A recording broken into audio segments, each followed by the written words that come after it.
కల్లా బెడ్ కాఫీతో నేను రెడీగా ఉంటా. నేను పడుకునేటప్పుడు పైన కాలు వేస్తాను. ఆ రాత్రికి అదే నాకు బోనస్ అనుకుంటా. నాకు వంట చేయడం రాదు. మా నాన్న చేస్తున్నప్పుడు చూసి నేను నేర్చుకుంటా. నేను ఇష్టపడ్డాను కాబట్టి నీ ఇష్టాలే నా ఇష్టాలుగా మార్చుకుంటా.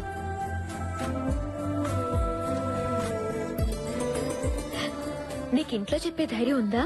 రేపే మీ ఊరెళ్ళి మీ వాళ్ళకి చెప్పేస్తా. తాళం వేస్తుంటే పక్కింటి వాళ్ళకి చెప్పేస్తా.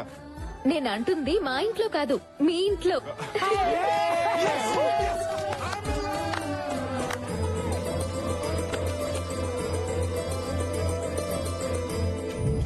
అమ్మాయి పేరు శృతి, చదువులో సరస్వతి, గుణంలో గుణవతి. జేపీ కంపెనీలో ఇంటీరియర్ డిజైనర్ గా జాబ్ చేస్తుంది.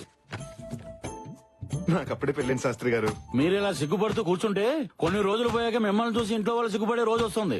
6 ప్యాక్ ఉన్న కుర్రాలకే సంబంధాలు తేలేకపోతున్నాను. సింగిల్ ప్యాక్ ఉన్న మీకు ఏ సంబంధం తేను? ఇంతకీ మా ఇంట్లో సంబంధం ఉందని మీకెవరు చెప్పారండి? కోడి పిల్లని తనికెళ్ళి పొమ్మని గెద్దకెవరని చెప్పాలా?